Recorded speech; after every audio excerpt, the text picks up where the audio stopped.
I'm Jeremy Greenberg, and this is Rethinking the ABCs, the Forgotten Breath, high-velocity therapy applications for increased work of breathing. My goodness, that's a lot of titles. Thankfully, the concept, the idea behind this entire presentation is really, really ridiculously simple.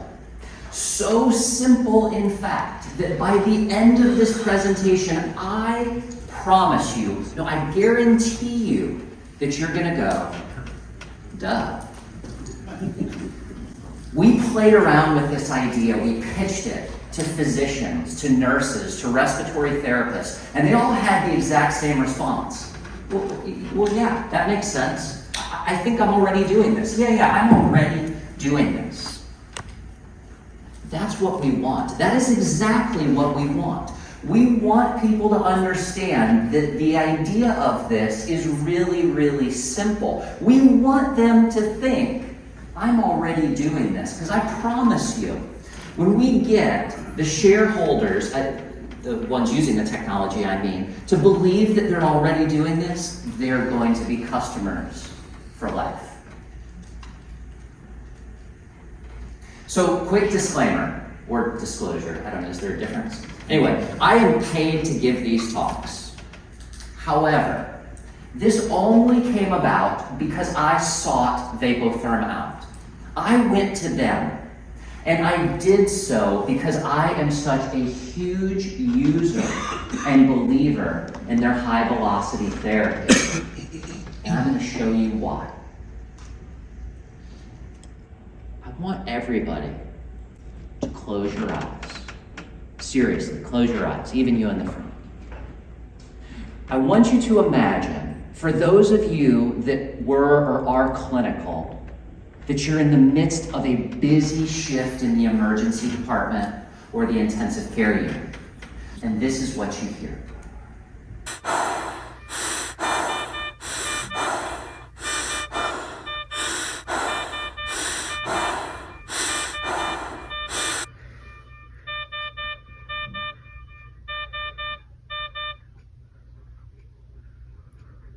Go ahead and open your eyes.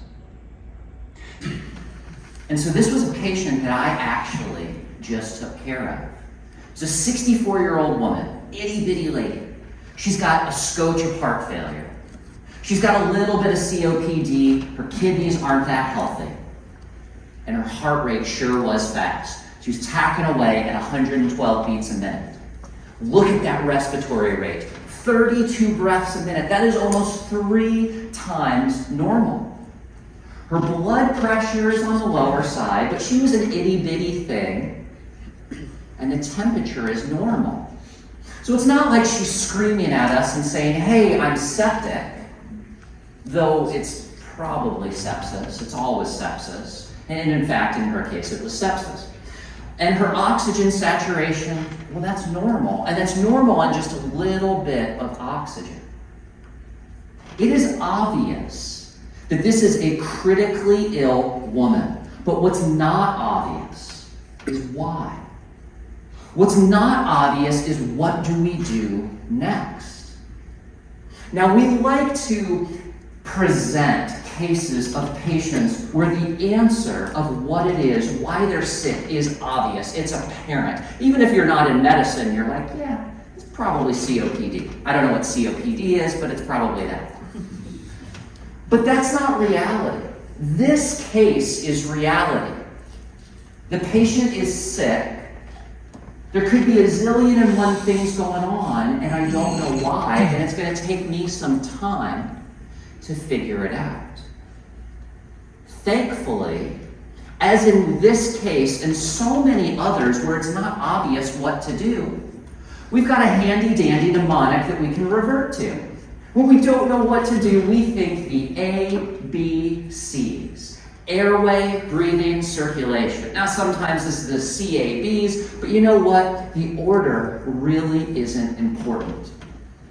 What is important is that when it comes to supporting the airway, we've got so many fun and interesting tools.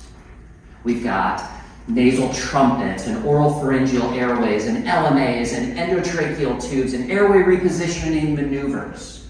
We've got a lot of fun things to play with. And when it comes to the circulation, well, this is so much of what we do in the hospital. Giving fluids, giving blood, giving vasopressors or antiarrhythmics, all of those drips. Those all address the C. They all address the circulation. And despite the fact that the B is always included in there, what do we do for it? The answer is next to nothing. If the patient is profoundly hypoxemic, if their oxygen level is dangerously low, maybe we'll slap a non-rebreather mask on them, but everybody in this room knows that that's not really fixing the problem. So we are paying lip service to the B. We're paying lip service to supporting the breath, the breathing, but in reality, we're not doing anything for it. Now, I promise you, and take my word for it, that the answer to supporting work of breathing is not non-invasive positive pressure ventilation. It is not BiPAP. Now, I've got a real love-hate relationship with BiPAP. In fact, on Facebook, our relationship status is, it's complicated. Is that still a thing on Facebook? Relationship status? I sure hope so, or I'm gonna have to come up with a new joke for all my presentations. The reason that my relationship or my feelings about BiPAP are so controversial is because while it's been shown to decrease the need for intubation for patients who have COPD and heart failure, and it's even been shown, I'll grant it, to decrease mortality for patients with COPD, did you know that patients who are started on BiPAP and fail that therapy do markedly worse than those intubated in the first place? Did you also know that outside of heart failure and COPD, the chances of failing BiPAP are on the order of 50%? 50%.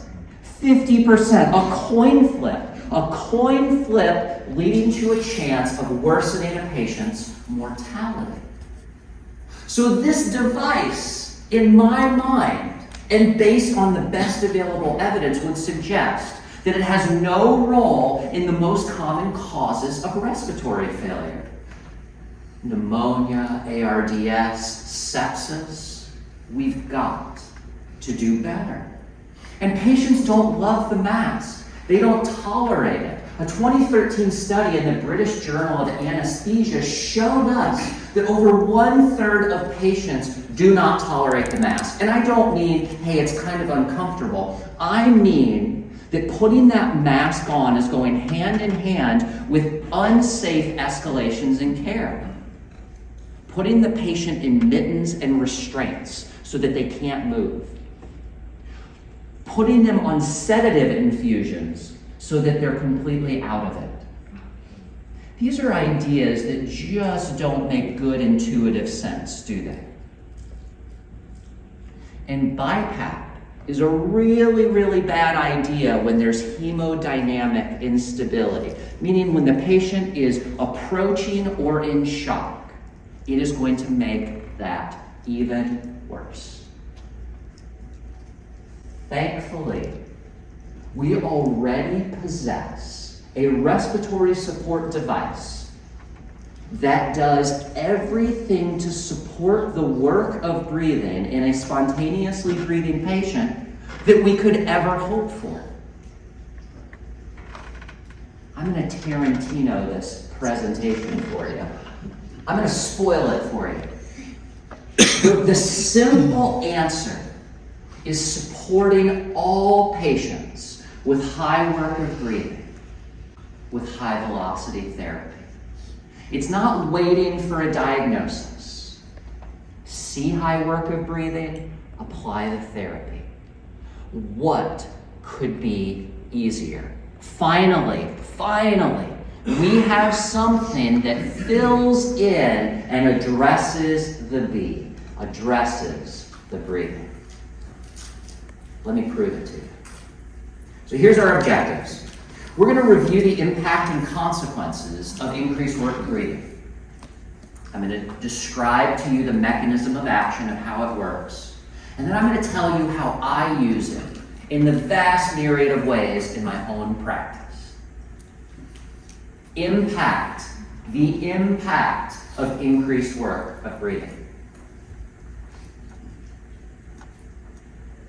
In medicine, like so many other things in life, we have become far too reductionist. Does everybody know what reductionist means? It means we get tunnel vision. We look only to one thing. And when it comes to high work of breathing, or when it comes to, let's say, gas exchange changes, meaning the oxygen level is low, the carbon dioxide is high, we get this tunnel vision, thinking that it has to be the lungs. It must be the lungs. Turns out the reality is that everything affects everything when it comes to health, wellness, and sickness. Everything affects everything. And lung pathology is just the tip of the iceberg when it comes to high work of breathing. Almost any pathology in the body can lead to high work of breathing. Sick heart, sick blood, metabolic derangements, all of these things cause high work of breathing. Well, is this high work of breathing meaningful? Does it matter? This is one of the most important graphs that I have ever come across in all of my years of reading about medicine. And it's taken from one of my all-time favorite studies, Patterns of Unexplained Hospital Death. What this healthcare system did is it looked back over time at all of the patients who unexpectedly died while they were in the hospital. Think about that for just a moment. You go to the hospital because you're sick and you unexpectedly die. What a travesty. And it happens every day in almost every hospital around the world. And do you know what they found? And this is fascinating. This is really, really compelling. It didn't matter what the cause of the death was. Blood clots, infection, heart failure, COPD, regardless of what the cause was, every one of those patients, everyone started working hard to breathe. And that increased work of breathing happens long before there are overt metabolic changes, before the carbon dioxide rises, and before the oxygen level drops. The first thing that happens for all critical illness is that the work of breathing goes up. And the harder that somebody is working to breathe, the worse that they're going to do. The harder the patient is working to breathe, the higher the chances that they're going to die. Apparently, canaries are exquisitely sensitive to carbon monoxide. It only takes like a teeny tiny amount to kill them. Now, I've never verified this for myself because I'm not a psychopath, at least as far as you know. But in the 19th century, miners would take canaries down to the coal mine with them. And they would frequently monitor the canary to see if there was a leak of carbon monoxide. And if they found that the canary was dead, they would hightail it and everybody out of the mine. Hence the expression, canary in the coal mine. When it comes to critical illness, work of breathing, high work of breathing, is the canary in the coal mine. Nearly everything that we do when caring for a patient in the hospital, all of the interventions, all of the stuff, is all about balancing the amount of oxygen that is being delivered to our cells relative to the amount of oxygen that's being used. Oxygen is the energy currency of the body. Oxygen is the key ingredient in nearly every single reaction that happens in every single cell throughout the body. Wake up early this morning and go exercise. Those muscles were fueled by oxygen. The thoughts that you are now having, your neurons are fueled by oxygen. The breaths that you're now taking, those muscles are fueled by oxygen. And those liver cells that are metabolizing that alcohol from last night, or maybe this morning, I don't know how you roll and I'm not judging, fueled by oxygen. When we use terms like resuscitating critical illness, this is just kind of a sexy or intimidating way of saying bringing balance to the amount of oxygen that every one of the cells is getting compared to the amount of oxygen that every one of the cells is using. Pretty simple stuff, right? Now here's where we really got off track. On the right side of that screen, the oxygen delivery side, that is where our sole focus has been. It's been ramping up the cardiac output, meaning asking the heart to beat harder, faster, more efficiently. We give blood to increase the hemoglobin. We blast patients with oxygen because if a little bit is good, a lot must be better.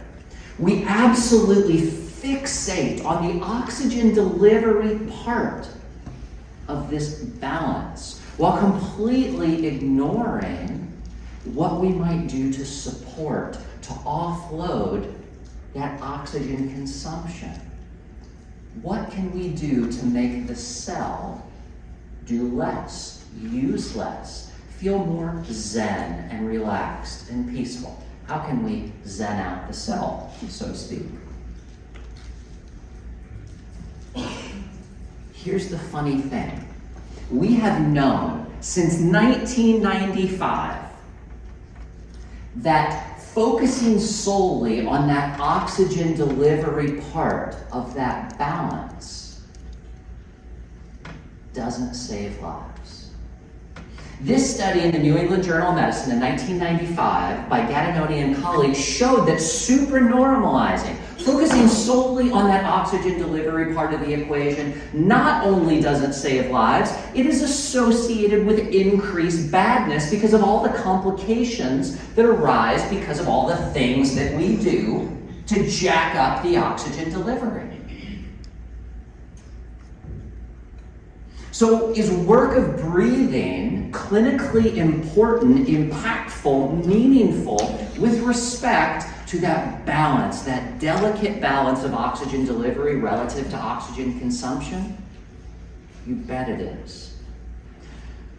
At rest, all of us just sitting here in the room, the percentage of our oxygen delivery that is going to support our breathing, it's nothing. It's negligible. It's like 1, at most, maybe 3% at most. But in the setting of critical illness, in the setting of evolving life-threatening disease, this 1 to 3% can reach upwards of 30% of our oxygen delivery just going to support the work of breathing. That is 30% that is no longer going to the brain, that is no longer going to the heart, that is no longer going to the kidney, to the liver, to the intestine, to the skin, to the rest of the body. 30%. Let that soak in for just a moment. 30%. Has anybody ever heard the term the fallacy of euboxia? Oh, this is one of my favorite fallacies. It's not quite as popular as like recall bias or anything like that. This is one of my all-time favorite fallacies. So the fallacy of euboxia is the misguided belief that healing, that taking care of a patient, is the same thing as fixing numbers, checking boxes.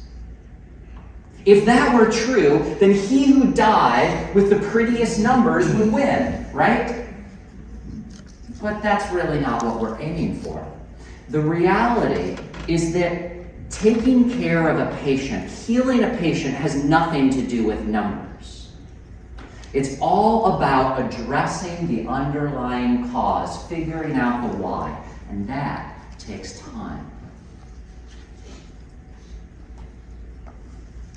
Do we have anything already that can offload this work of breathing? We do, and this group of anesthesiologists proved it. So they took patients that had sepsis, life-threatening infection that had nothing to do with their lungs. Their lungs were fine. They measured these patients with sepsis, with life-threatening infection. They measured their work of breathing. Then they stuck them on a high-flow device. And their work of breathing, every single one of them, dropped. Then they took them off the high-flow device and measured their work of breathing. And guess what happened? The work of breathing went up again. So let's summarize. High work of breathing is the canary in the coal mine that there is developing badness. And we can do something about it. High velocity therapy. Let's talk how it works. Let's talk mechanism of action. In the simplest way I can think to put it, high velocity therapy decreases rebreathed carbon dioxide and washes away or flushes the anatomic dead space. 1/3 of every breath that we take, 1/3 does nothing to exchange oxygen and carbon dioxide. It's just kind of along for the ride.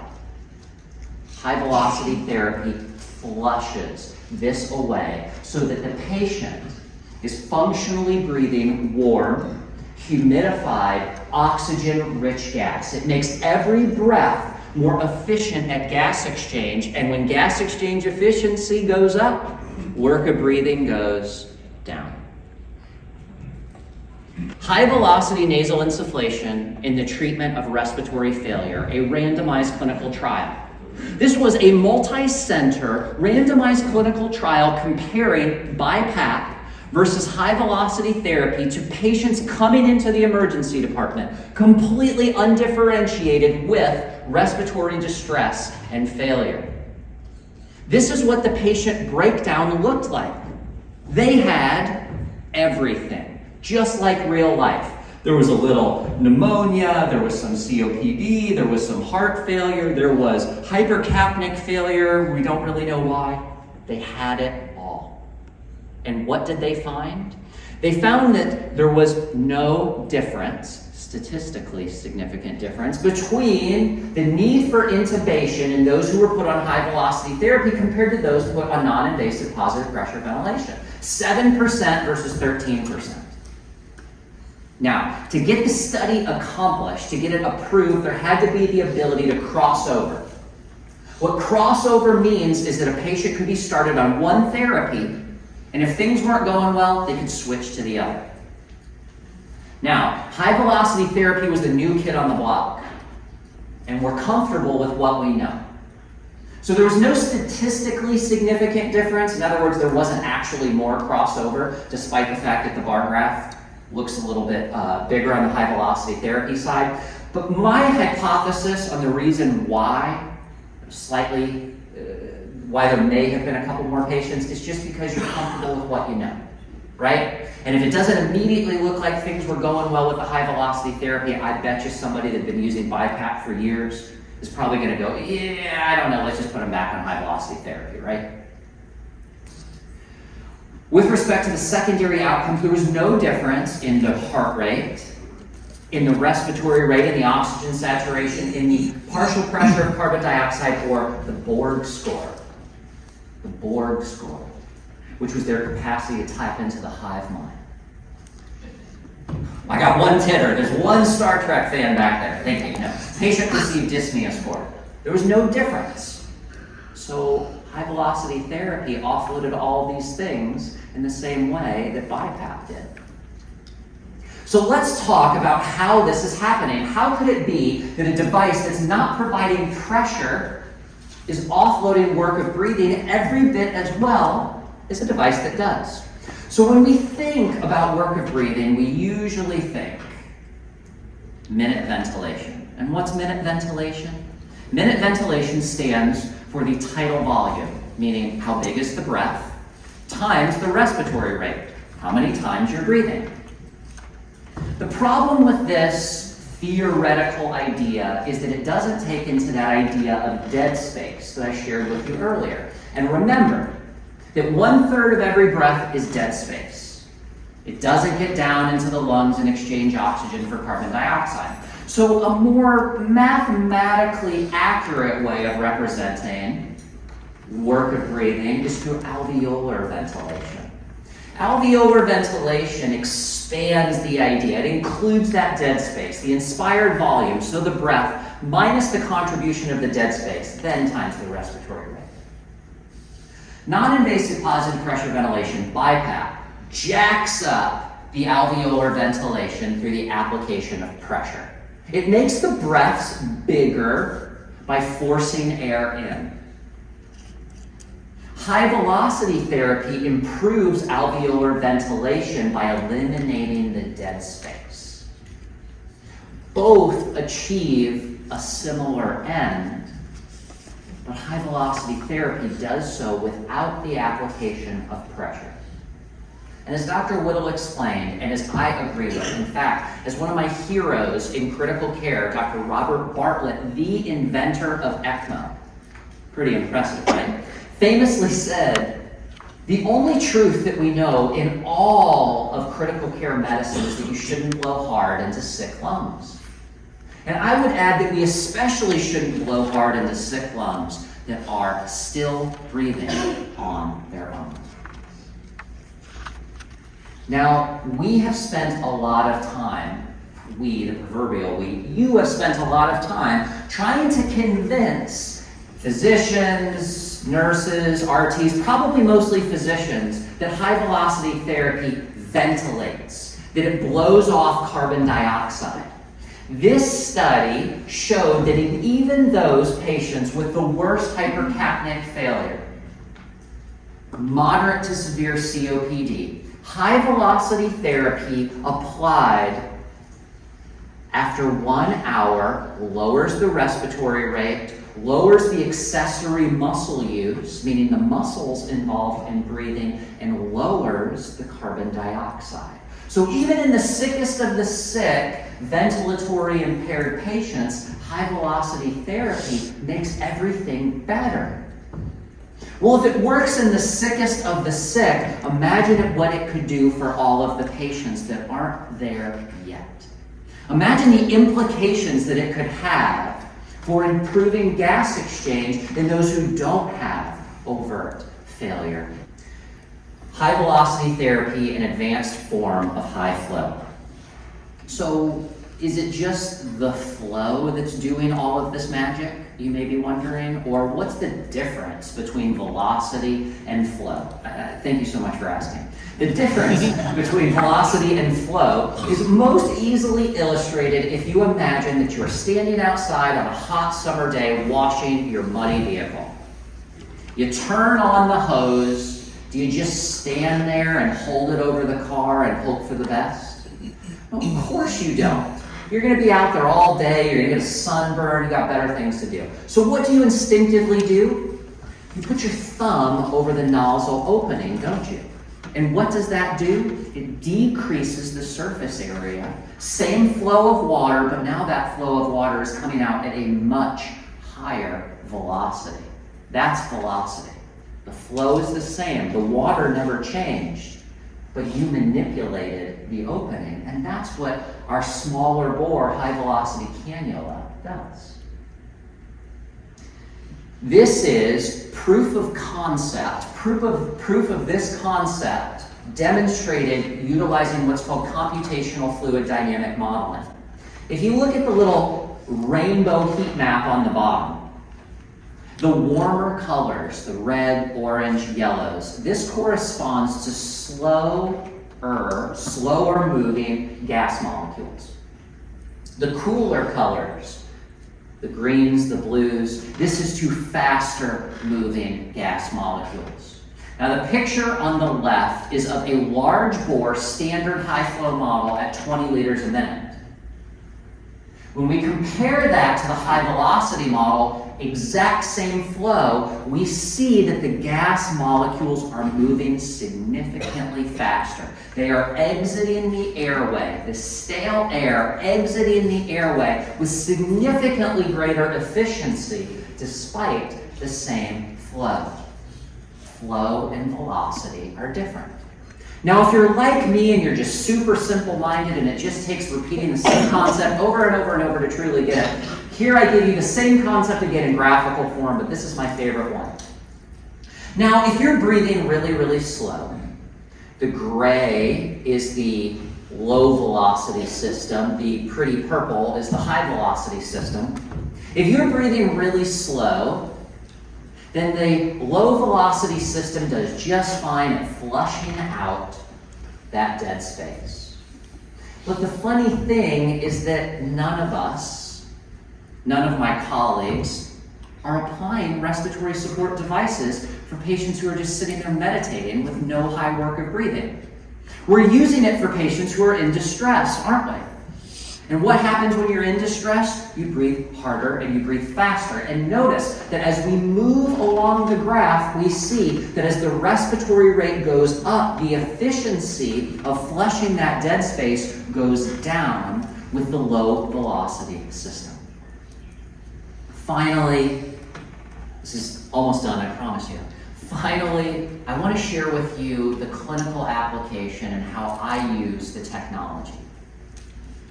Historically, for patients with respiratory failure and distress, we didn't have a ton to offer.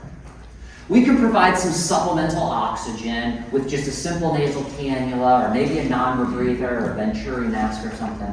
But these devices, while they deliver oxygen, don't provide any degree of support. They don't offload, they don't improve work of breathing. For the sickest of the sick, there is invasive mechanical ventilation, and for the time being, that's not going anywhere. But I can tell you that avoiding invasive mechanical ventilation is always a goal. Patients can't talk, they can't eat, they're bedbound, it's ugly. It is ugly.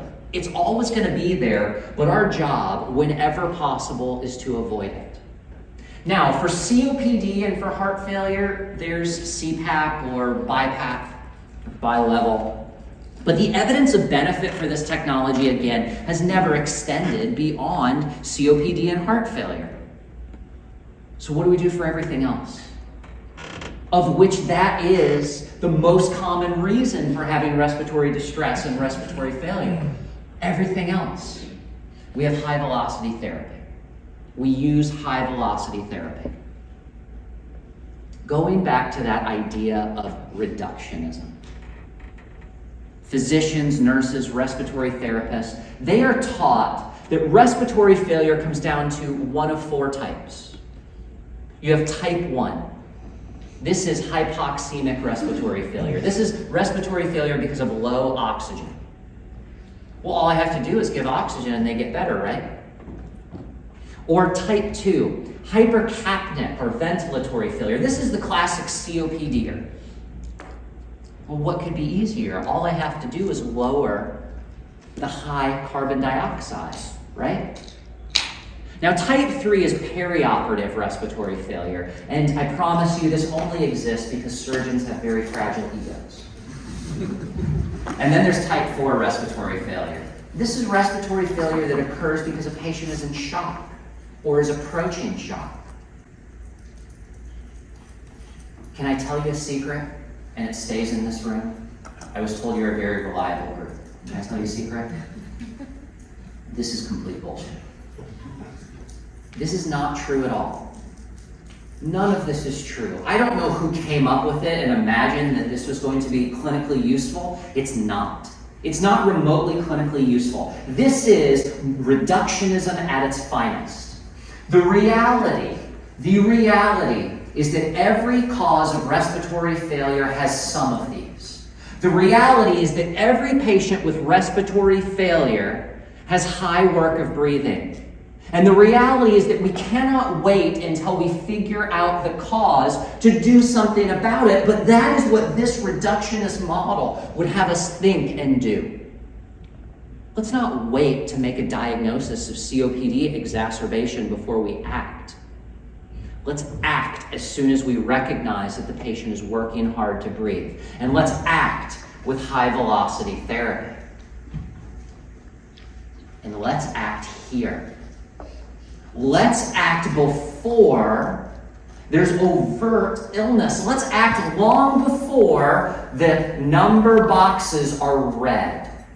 Let's act before the oxygen level drops. Let's act before the CO2 skyrockets and the pH plummets. Where we want to get nurses, physicians, and RTs, especially RTs, we want them honed in on the blue there before the metabolic derangements, before the patient is on their way toward an unexpected death. How are we going to do it? Well, here's how I do it. I apply it to every single patient that already has overt respiratory failure. You got hypoxemia, you get high-velocity therapy. You get hypercapnic failure, I put you on high-velocity therapy. I don't even consider intubating you until you've gotten a trial of high-velocity therapy. I use it to prevent patients from ending up on the ventilator, and it works really, really well at that. But ventilators aren't going anywhere, and when I have a patient on one, I use it to extubate them early. For all of the RTs out there, my spontaneous breathing trial is 30 minutes on pressure support, 8/8, 50% FiO2. If they pass, they come off the vent, they go on high-velocity therapy. In fact, I extubate every single patient in the ICU to high-velocity therapy because we've got a great study that tells us that even low-risk patients that get extubated to a high-flow system do better. So what that tells me is we're not great at predicting who's not going to do well. Better play the odds and play it safe. I don't use a ton of non-invasive positive pressure ventilation. I do from time to time, but I don't use a ton of it. When I do use it, I notice that there's a lot of problems with mask intolerance. And if a patient's just really not tolerating that mask, I'm absolutely going to give them a trial of high-velocity therapy. And finally, I use it for all of my patients that are approaching or in overt shock states. Why? Because it offloads that work of breathing. It diverts that 30% of oxygen delivery that's having to go to support the work of breathing back to the brain, to the heart, to the kidneys, to the liver, to the intestines, to the skin. Let's listen to this one more time.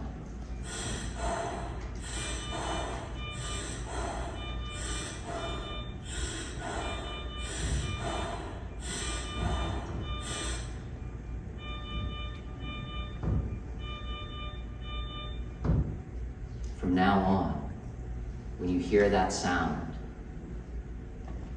a terrible sound of somebody in distress, I want you to think ABCs, and I want you to think high-velocity therapy. So here's the summary, and I told you it was simple. High work of breathing equals high-velocity therapy. Duh. Thank you so much for your time.